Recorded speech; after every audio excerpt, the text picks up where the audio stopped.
Di balik setiap penemuan ilmiah, ada orang-orang yang berdedikasi. Mari kita kenal mereka. Halo, saya Keisha Najwa Az-Zahra, selalu bersemangat untuk menjelajahi dunia kimia. Perkenalkan, nama saya Mafaza Sholida. Saya percaya ilmu harus dapat dijangkau oleh semua orang. Aku Arlan Nanda Pratama, siap bekerja sama dalam setiap tantangan penelitian. Apa tujuan utama kita di laboratorium kimia? Mari kita bedah satu persatu. Pertama, kita belajar seberapa larut suatu zat dalam air. Ini kunci untuk memahami reaksi kimia. Kedua, kita identifikasi apakah zat itu elektrolit kuat, lemah, atau bahkan non-elektrolit. Ketiga, kita uji sifat zat. Apakah ia bersifat asam, basa, atau netral? Terakhir, kita klasifikasikan lebih lanjut menjadi asam kuat, basa kuat, asam lemah, atau basa lemah. Halo semuanya, aku Mafaza Sholida.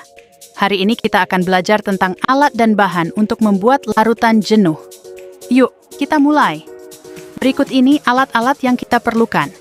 Neraca teknis, cawan penguap, kana, gelas ukur, sendok porselen, gelas piala, tungku kaki 3, lampu spiritus, dan batang pengaduk. Dan bahannya sangat mudah. Cukup siapkan air dan garam dapur yang ada. Pernahkah kamu bertanya-tanya, kenapa beberapa larutan bisa menghantarkan listrik dan yang lain tidak? Hai, aku Keisha Najwa Az-Zahra. Mari kita bedah rahasianya dengan mempelajari larutan elektrolit dan non-elektrolit. Berikut adalah alat-alat yang kita perlukan. Elektrolit tester, gelas piala, dan gelas ukur.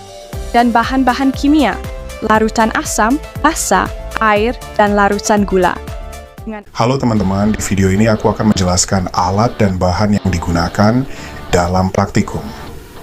Pertama, ini gelas piala 100 ml untuk menampung atau mencampur larutan.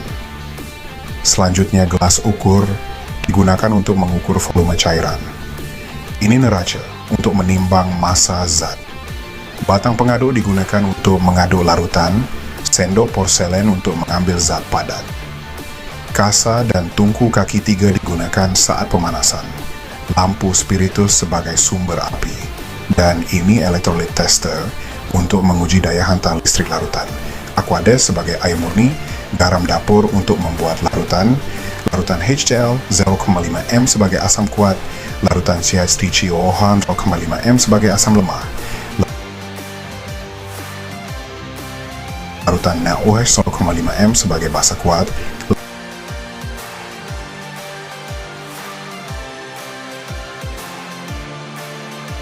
larutan NH4OH 0,5 m sebagai basa lemah.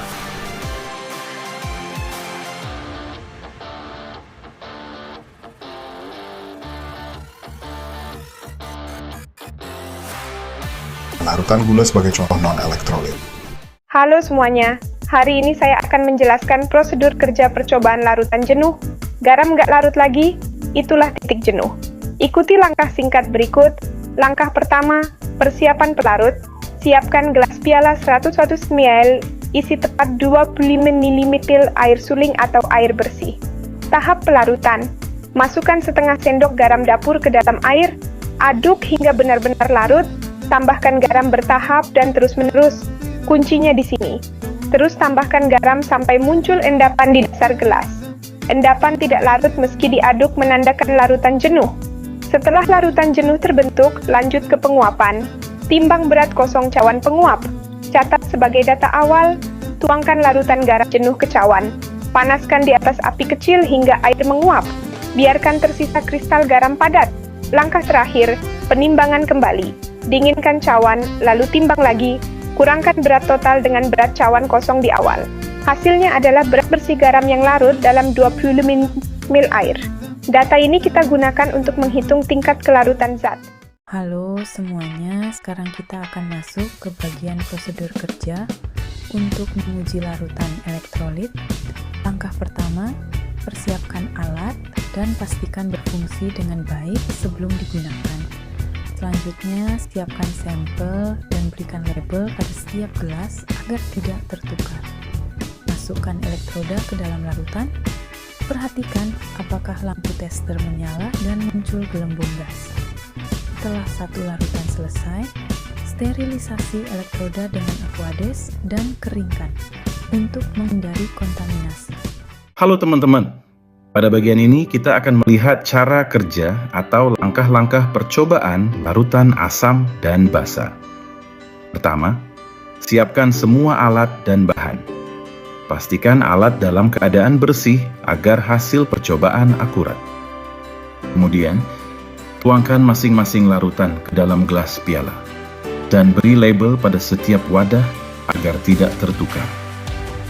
Selanjutnya, ambil sedikit larutan menggunakan pipet tetes dan teteskan ke dalam plat tetes.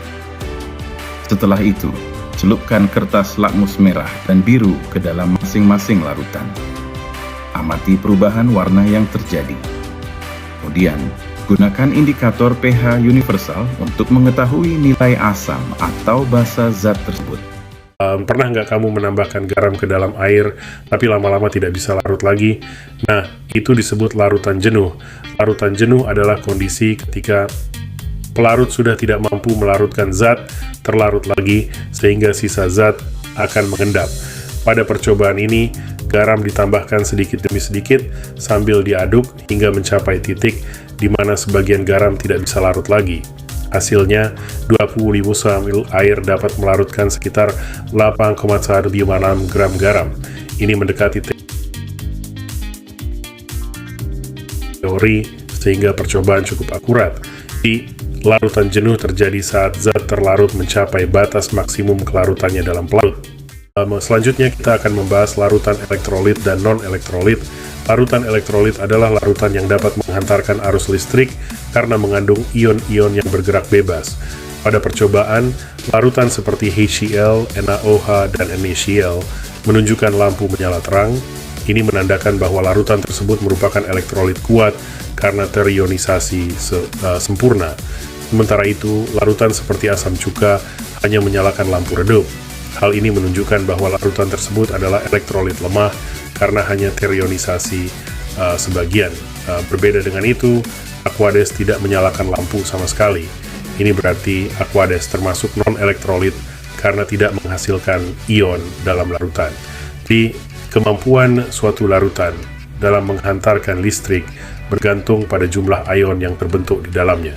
Semakin banyak ion, semakin kuat daya hantar listriknya.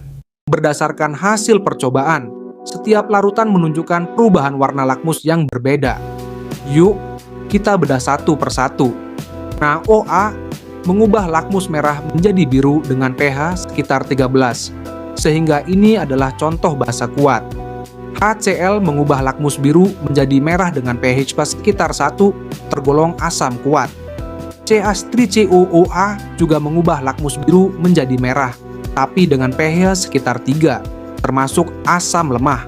Sabun mengubah lakmus merah menjadi biru dengan pH sekitar 8, jadi ini adalah basa lemah. Aquades dan NaCl tidak mengubah warna lakmus dengan pH sekitar 7, sehingga bersifat netral. Simpulannya, semakin kuat asam atau basa, nilai pH-nya semakin jauh dari angka 7.